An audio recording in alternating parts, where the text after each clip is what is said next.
All right, I am so excited for this discussion.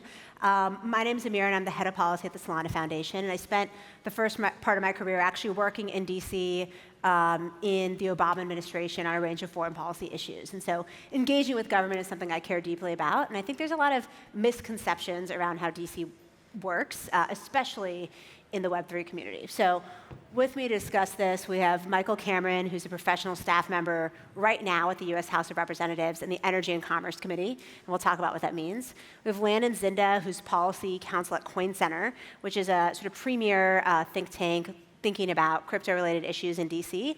Before this, he used to be an advisor to Senator Pat Toomey. And has anyone here heard of Congressman Tom Emmer? He was in the news last week. Okay, we got a couple. He used to work for Tom Emmer as well. And then at the very left, we have Arjun Ghosh, who is a tax attorney at Kaplan and Drysdale. He does crypto tax for anyone who's looking for a good tax attorney. And he used to work for Senator Kirsten Gillibrand. You might have heard of the Gillibrand-Lummis bill. Arjun's one of the key authors of that bill. So we got some real pros here to talk about how DC works. And so why don't we start going down the line and address the big question first. Is DC Veep or House of Cards? Michael? I'm going to say it's a little bit of both, depending the situation. I think Veep, when you're managing like a member, it tends to be a little bit more comedic. There is one scene, though, I think, in House of Cards where they go, he wants like an education bill, and so he says, like, give me the 4 best people in education and like lock them in a room until they like have a product. And I think that is a lot of how like the really big 2,000-page bills get made in a crisis. Landon, Veep or House of Cards? So it's Veep, 100%. And I can tell one story about why it's kind of like Veep for Tom Emmer. Thankfully, most of this is public and meme. He caught on as a meme. I was working for Tom Emmer on the House Financial Services Committee, and we were preparing for a hearing. It was during COVID, so it was all remote. All the members were on a Zoom. Tom Emmer starts playing around with the backgrounds and puts like a beach coast behind him. And so it's a bunch of members all in their offices or at their homes, and then Tom Emmer's at a beach. And it was funny to look at and felt like he was prepared. He had everything he needed, so I signed off. Once they got to him during the hearing, he appeared. He had rotated his camera twice, so he was upside down. He had put a background behind him, and his shirt kind of was a green screen, so it looked like a detached head upside down. And for some reason, he thought he'd just go through that and just charge through and say his remarks. And at the best comedic timing, the chairwoman of the committee, Maxine Waters, said, "Tom, are you okay?" And everybody started laughing, and it was hilarious, and the only thing you could do at that point is make fun of yourself. So it was the same time during COVID when that one lawyer went to a remote case, and he appeared as a cat, and he had to argue to the judge that he wasn't a cat. So we tweeted, and Tom Emmer posted, "I am not a cat," with this picture of him upside down. Tom Emmer, not a cat. Yes. Arjun, is DC Veep or House of Cards? I actually wasn't prepared for this question. I thought the question was, is DC Veep or the West Wing?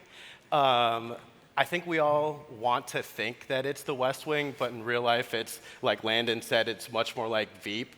It's definitely not House of Cards, though. There is no city on the planet that is more sexless than DC.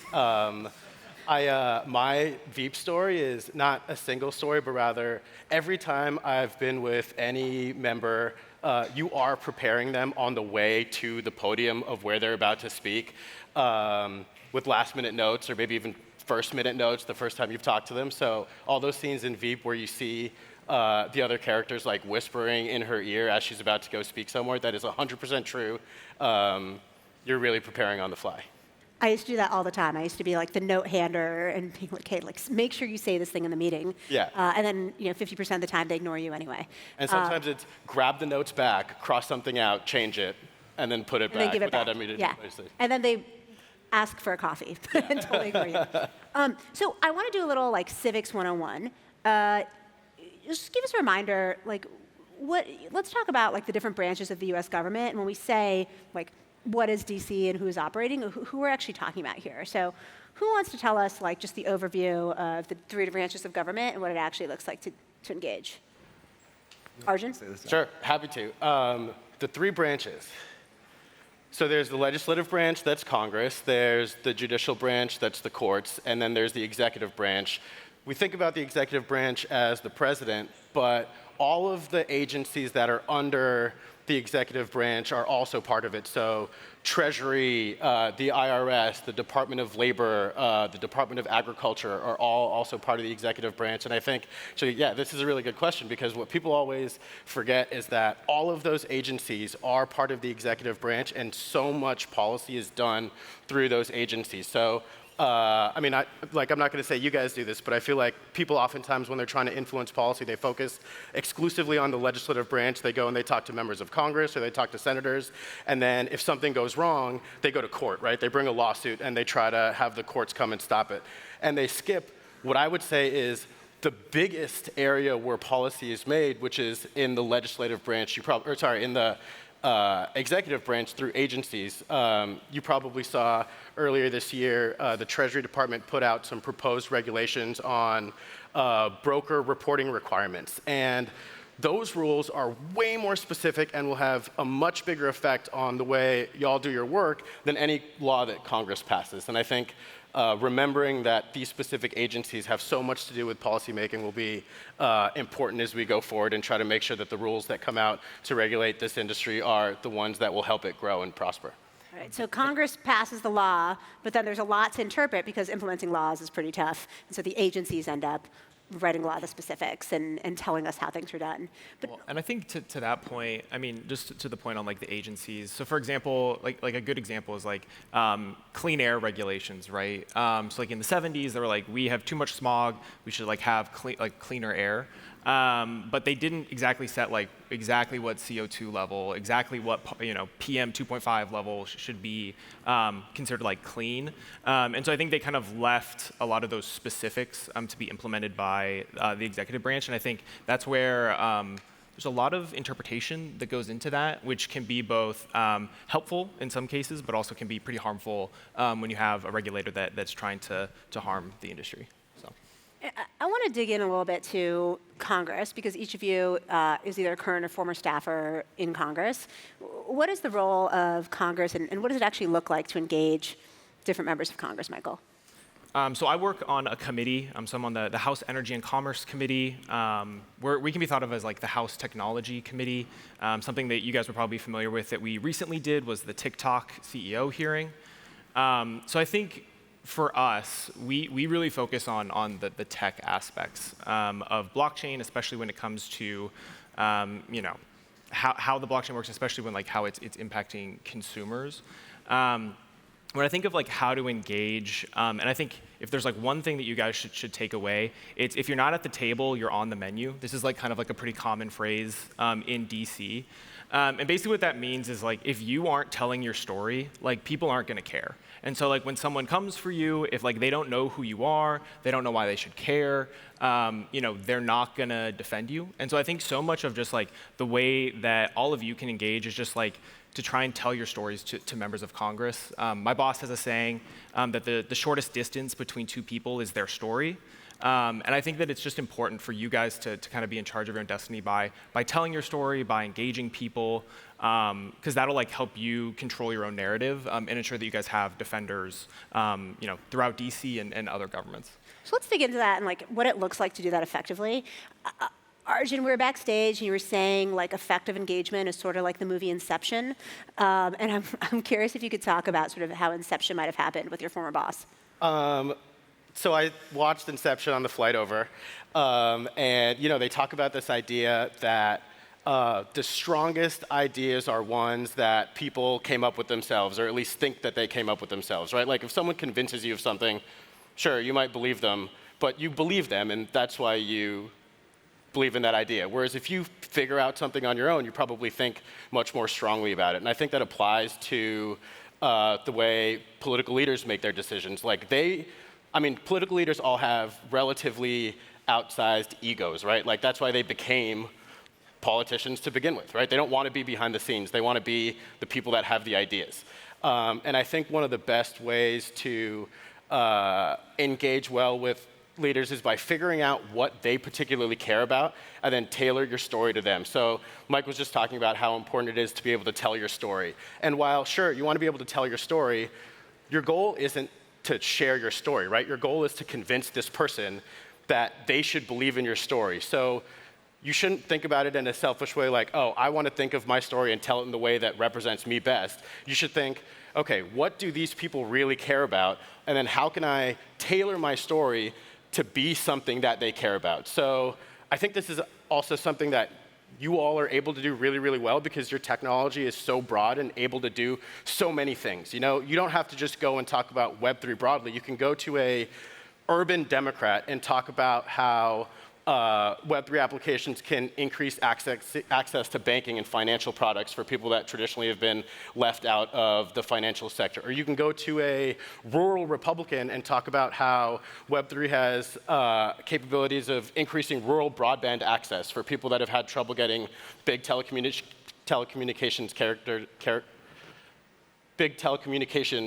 organizations to build out broadband in their districts. You could talk to defense hawks about how you can track weapons with blockchains that are not editable, and you can make sure that there's no fraud in where a missile goes after it's sold to another country. So I think just figuring out what the person that you're talking to wants to hear, and then how to tell your story to them so that you're telling them what they want to hear is a way to have them later think that it's their own idea. Actually, a good example, there's a really good Greg Exathalis, I'll just say his name.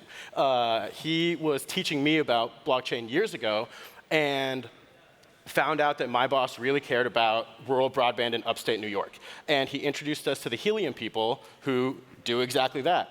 I learned about what they did. I talked about it with Senator Gillibrand, and a few weeks later she came to me and she said, Arjun, wouldn't it be great if we could figure out a way to have these guys come up to upstate New York and help our constituents that don't have access to broadband? And at that point, it was her idea. It clearly wasn't her idea, but by us pitching it in that way, it became her idea, and she felt passionate about it to really push it forward in the Senate. One thing that I wanted to, I think, add and just pick up on what you said is that like members of Congress, they really just want to be liked. And I think they just want to be liked by their stakeholders, by their voters, whoever they can get in to behind them. I mean, I think one person like that I first worked for basically was just like, hey, the first member I worked for said that, like, members of Congress, we just want to be liked by people. And I think just showing that there are people out there who are engaged on this issue, who would care or would like them or not like them based on blockchain. I think just I feel like a lot of people talk about the US government as if it's like a monolith, right? Like they say like, oh, well, Gary Gensler's doing this, therefore rural Indiana Republican like must agree with that. And I think, there are 2 million people that are employed by the US government. And I think they all have totally different incentives. They have totally different things that they want, totally different outcomes. And I think for members of Congress specifically, like just understanding that they want to be liked and they want to have like people like respect them and like be seen as like thought leaders, I think is a great way to just like, you don't have to be scared to go talk to members of Congress, I guess, because I think they are looking for people the people that engage with them, like they're looking to engage back. And just to try to demystify Congress a little bit more, Michael's with the committee, so he's a committee staffer, specializes on tech and blockchain issues. Arjun was in a personal office for Kirsten Gillibrand. I was in a personal office for Tom Emmer, and then I worked for the Senate Banking Committee. If you reach out to your members of Congress, you're most likely going to meet with a staffer from a personal office, both in the House and the Senate. The House has roughly 15 staffers, far less staffed than a senator. Senate staff personal office has like 40, maybe. 40 in DC, another 20 back home. They're big. And then committee staff, your committee staff is the biggest, I'd say. Like, yeah, I think we have like 90, 95. Yeah, so you'll meet with personal office, but there are also committee staff. And the personal office folks generally cover something much larger than just blockchain or crypto, covering like energy and healthcare and a whole bunch of other stuff. So their time's limited too. So when you meet with them, and when you go to the Senate, those staffers are a little bit more specialized than the House personal staff. So important to kind of be concise and to the point about what you want changed with it when it comes to crypto, because they're focusing on a bunch of other stuff too. So let's talk. And just to add, each one of these levels are different offices. The people there have a different level of expertise in the thing that you're trying to teach them or the story that you're trying to tell them. And it's important to tailor what you're saying to the group that you're talking about, not just in content, but also in depth. So if you're talking to a person in a personal office, their first priority is the constituents in their district. So if it's a senator, it's an entire state. If it's a member of Congress, it's a particular geography. But figure out why the thing you're talking to them about will help the people in their community and talk about that community. In a committee, they're less focused on individual constituencies and more on a subject matter. So if you're talking to the Senate Banking Committee, talk about why this is good for banking regulations broadly, but you can also get much more into the weeds because the people there are banking lawyers or they're regulators.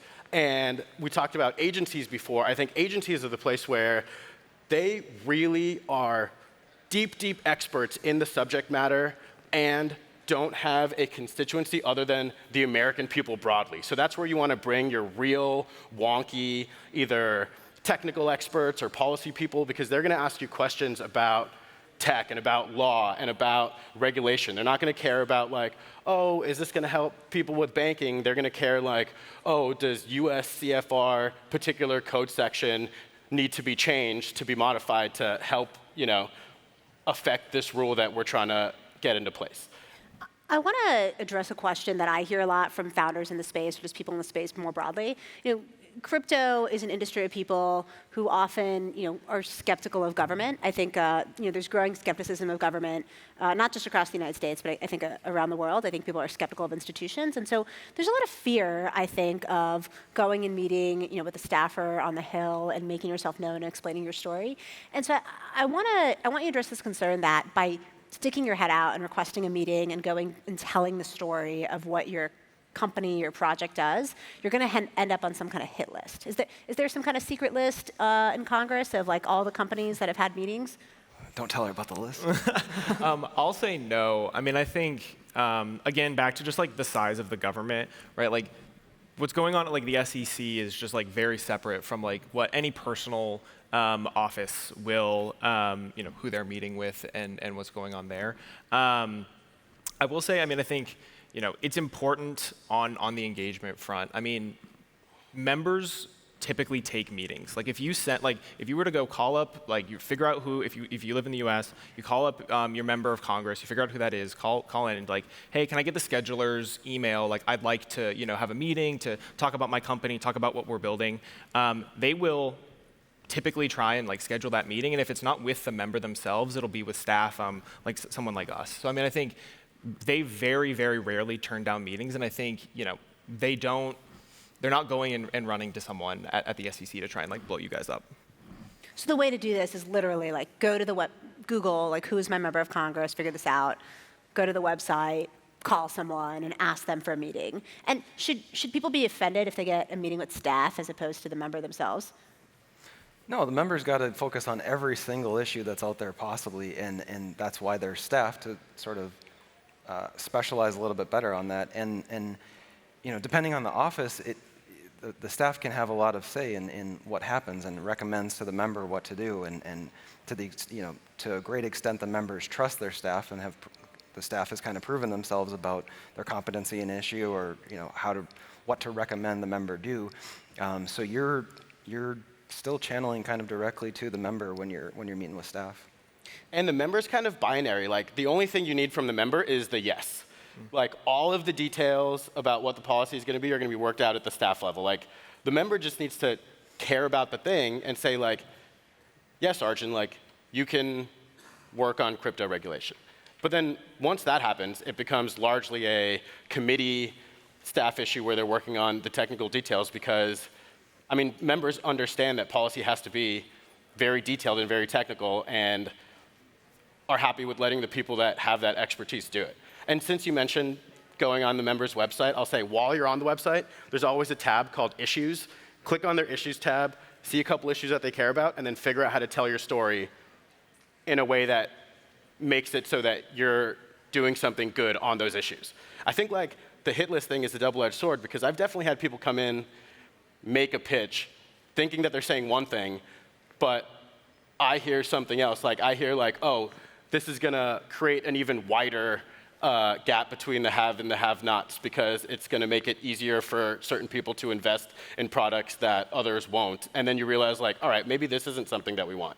So I don't think you're automatically going to be on a hit list, but if you go to so for example, we were talking about the broker regulations that Treasury recently put out. A lot of people went into Treasury and said, like, oh, one of the reasons these regulations are terrible is because they ruin the anonymity that crypto and blockchain allows. And Treasury doesn't care about anonymity, right? Like, in fact, Treasury wants to know information about people so that they can collect taxes from them. So pitching Treasury about their regulations being bad for anonymity is not the way to convince them. But it's not going to put them on an audit list, right?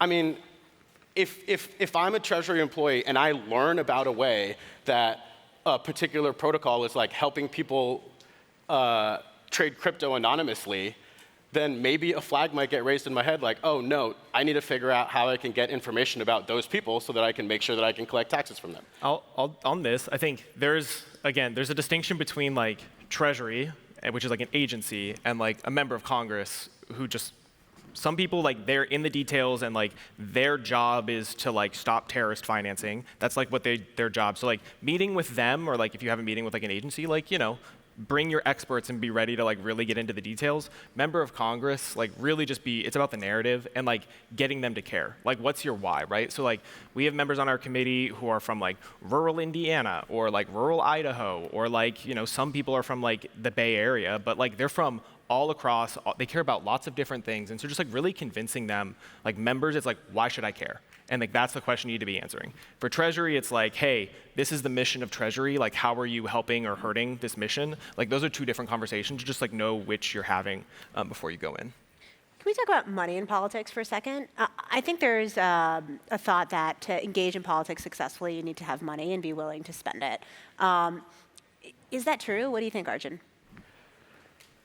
I think it could help, but I don't think it's necessary. I think it's one of many tools that you have at your disposal to influence members of Congress. I'm going to get the saying wrong, but like there's some saying about shoe leather, and I don't know how the saying goes, but it has to do with like the different ways. One way that you can influence members of Congress is by walking the halls of Congress and taking lots and lots of meetings. If you do, like what Mike said, if you go onto the website of every member of Congress and every senator and you request a meeting to talk about your issue, making a connection with their constituents, you will get 90% of those meetings.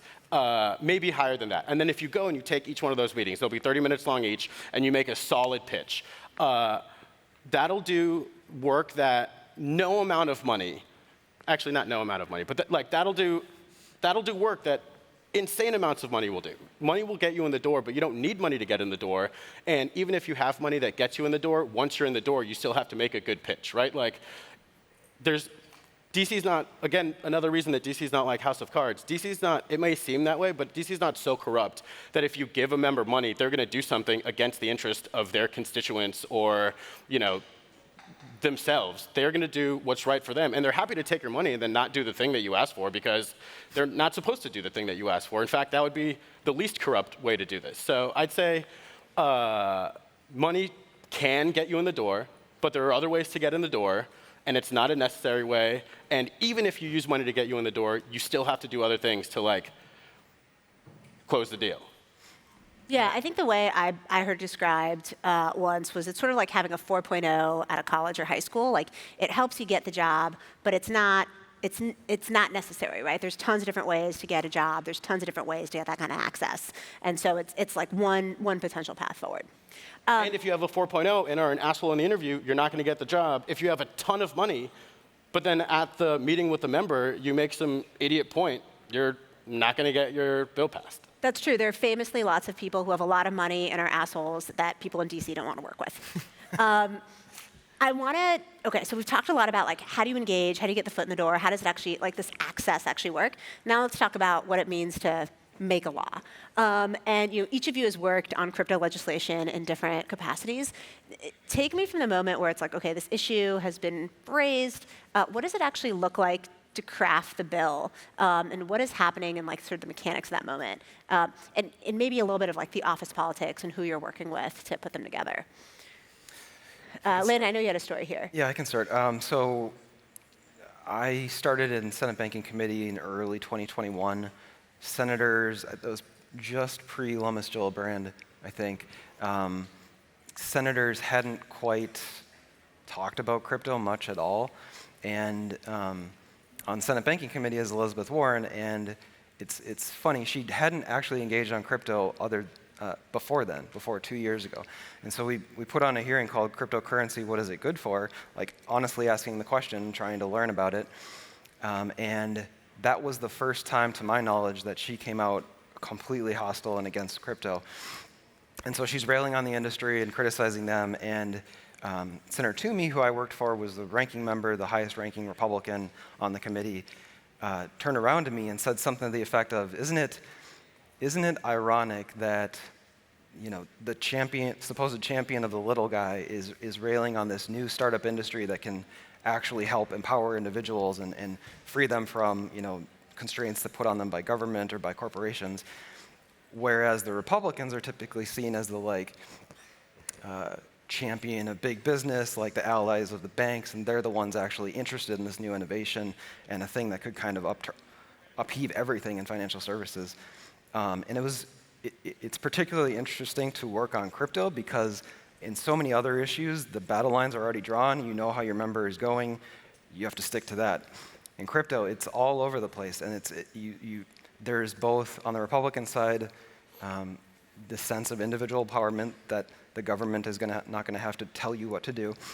On the Democrat side, it's also individual empowerment that corporations are not going to control you. You can have your own data. And so developing policies around this is super interesting, and thoughtful members dive into it and learn about it before making a judgment. In terms of the legislation, it's Senator Toomey worked on a lot of stablecoin legislation. We saw that it was probably, everyone across the aisle could agree, there should be some type of additional oversight of stablecoin reserves and to ensure consumer protection and to ensure at least people knew what they were buying and what was backing it. And so we started developing that and creating a framework for it, and it's progressed. And Representative McHenry has been working on it in the House now, has passed a version of it out of committee.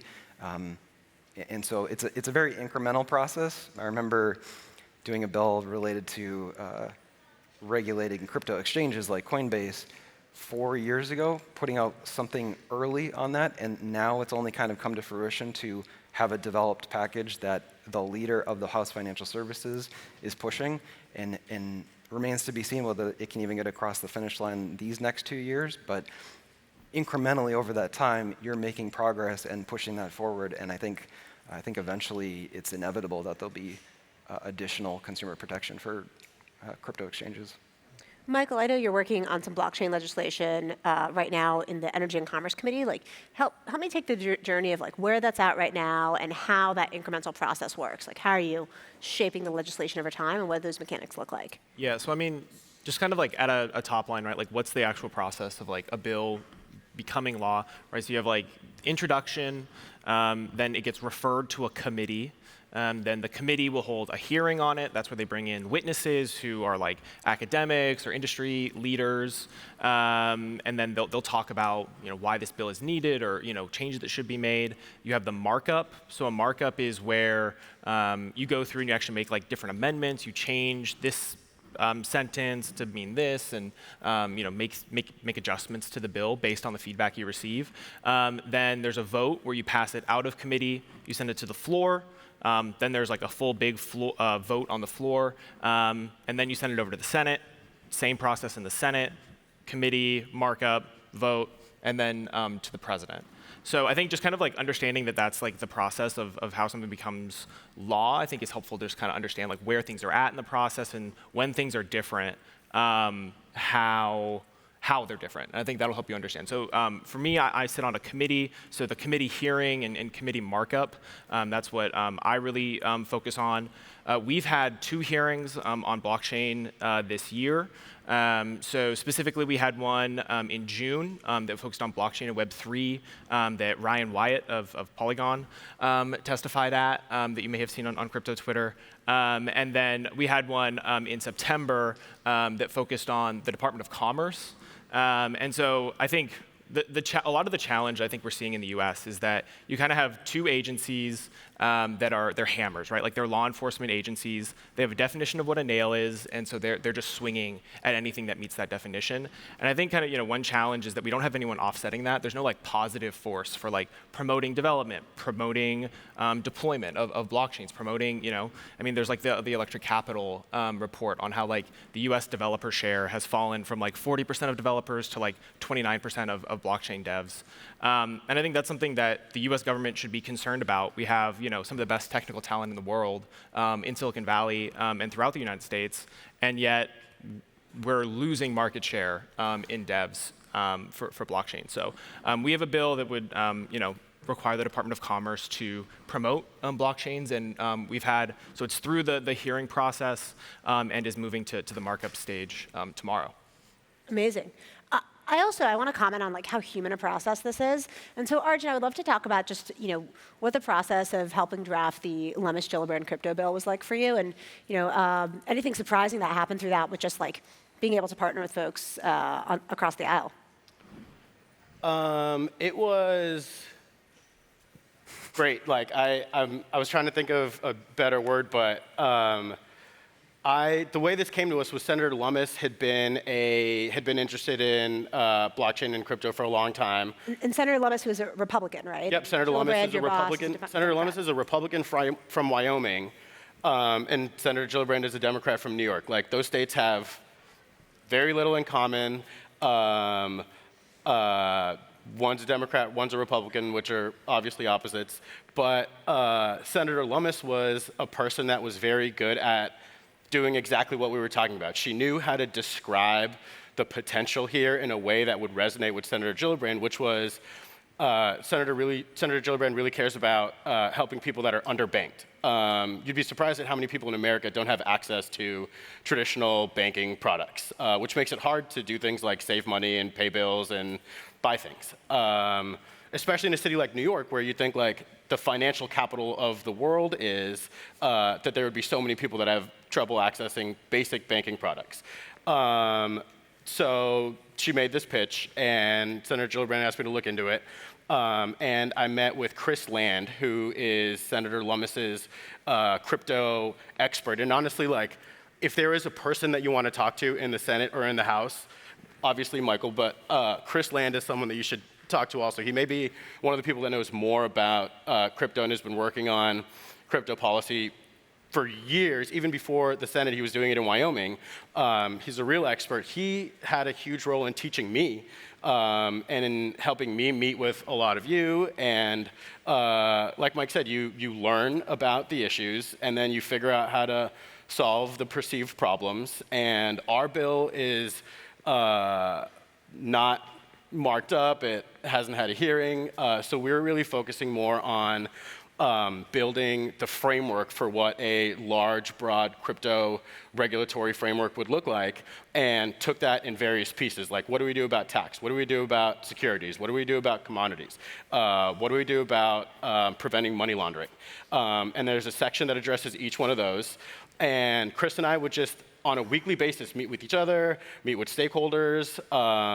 Actually, there was a time when I was unable to attend a meeting in New York, and Senator Gillibrand, my boss, took Chris as a staffer to the meeting, which was, I mean, maybe still is like relatively unheard of in a town that's famous for like not being good at bipartisanship. So I feel like you made a really good point that the lines in the sand of partisanship have not been drawn with respect to crypto and Web3 because people don't really know where they are, and people are approaching it more on an issue-by-issue basis. And I suspect that that's kind of what happened to Senator Warren. She probably got the first introduction to this as, oh, it's used for money laundering, it's used to finance terrorism, it's used for like illegal sales of drugs and stuff, or whatever it is, and realized like, uh-oh, this is an issue, let me learn more about it, and then was inception to understand that like this is the kernel at the middle of this industry, and like we know about Inception, like it's hard to shake an idea that you came up with on your own, and that's kind of where we are now. Whereas people that come at it from the other end, like Senator Gillibrand, really see the potential in helping her constituents and people generally. And I think staffers are less bipartisan than you think. I think like the news makes it seem like we hate each other way more than we do. Less partisan, more bipartisan. Yeah, sorry. I think like staffers generally care about substantive policy issues and are happy to talk with another person that cares about substantive policy issues. Just maybe have a little bit of faith. Yeah, on the stage, we have two people who at least have served for Democrats and two people who have served for Republicans. And so I think it says a lot about the fact that we're all friends. I'll close by sharing a personal story of the last few minutes, and then would invite you all to share any that come to mind. I think it's really important to remember that Washington is a town run by humans, just like everyone here is human. And humans are imperfect creatures, and so policy is naturally the output of an imperfect process. And the first time I really realized this was when I had my first job in government, which was an intern at the White House in the Obama administration. And they do like an intern photo every spring. They brought out all the interns, like 100 of us, and President Obama was like, hey, I'll answer a few questions before we take the photo. So he picked up the mic, and it's a beautiful spring day in the Rose Garden, and all of a sudden, like mid-answer, he like lets out a giant sneeze, and there's like a huge piece of snot that comes out of his mouth. And he's like, oh no, he takes his handkerchief, he like scrubs it off, it's like huge loogie. And my friend behind us is like, dude, that's presidential snot. And it was just amazing things like, man, I struggle with spring allergies, and so does the President of the United States. Like, we both are humans, right? And I think it's really easy to forget that when we think about all these people on TV and on the news. And so I'd love for anyone to chip in on their own these people are human story. Yeah, I mean, I think, so one example that I have, so in July, we sent a bipartisan letter through the chair of the subcommittee that I specifically work on. So it was a bipartisan letter with the chair and the ranking member, and we sent this letter to Apple about their App Store policies and the ways that they were potentially prohibiting innovation and the adoption of blockchain in broader society. So we sent the letter and we put out a tweet, and crypto Twitter like got on it, and it got like 600 likes or 700 likes, right? Like Mert isn't even like blinking at like this level of likes on a tweet, but like it was one of his most liked tweets in like years, and he like came back and was like, "Whoa, all right, like let's do more of this, right?" Like they are human, and like having something blow up on Twitter like is a good incentive for them. So in the same way that like you guys should be just like calling people and asking for meetings, like if you see something on Twitter, just like it, retweet it, tell your friends to go like it and retweet it, because like it's not that hard, but it definitely has an impact because people will notice like, okay, well maybe we do another tweet like that, maybe we send another letter, because it's just like a human incentive that people want to be liked and want to go viral. So but the trash talk on Twitter, I think, has like a negative impact also. Yeah, I would say that too. Any other stories we want to share before we close out? My upside down, disattached head, Tom Emmer was my humanizing story. But I would just say, Congress has a thing called recess where Congress concludes and everyone goes home to their districts, and we get criticisms of like, why does Congress have recess? Like that's for kids. They go home and do nothing. If you saw the schedules of these members, like I worked for Tom Emmer on the campaign prior to him being elected, and it was Minnesota, pretty big state. I would get up at 3:30 a.m. to drive to him, to get there by 4:15, to drive him to the Twin Cities, to get there for an early breakfast.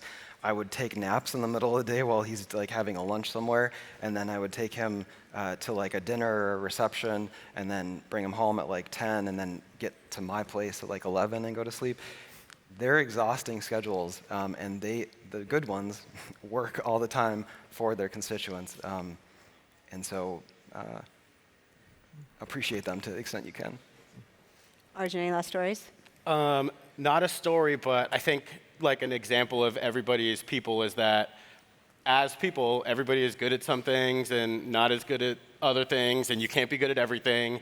And in the way that you guys are really good at blockchain and Web3 and tech, we're good at drafting policy or whatever it might be. Maybe it's good at politics.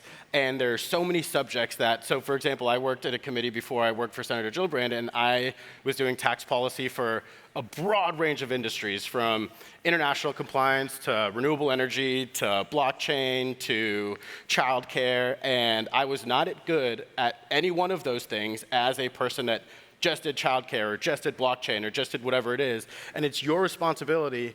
I mean, I guess it's not your responsibility, but like if you want policy to be good, we need to hear about it from you. We're not going to be able to learn it ourselves. I mean, like, if you put the onus on us to learn it from ourselves, we'll learn it from wherever it's easiest to learn from. Like Mike said, if you're not at the table, you're on the table. Menu. Yeah, so on like, the menu, yeah. you're on the menu. If you're not the one that's teaching us about it, then the person that is teaching us about it are the ones that are going to have the say. And there are just as many people that are anti-crypto and anti-blockchain as there are that are pro-crypto and pro-blockchain. And trust me, they're doing work to teach us about why this is just for money laundering. So if you're not there to like make these points, we're only going to hear a one-sided story, and you'll only have yourselves to blame. So I like this guy. Yeah, I love the spirit of the front row. All right, that's a great note to wrap it up on. Everybody, please give a big round of applause to our three panelists. They put a lot of effort to get in here. Thank you guys so much.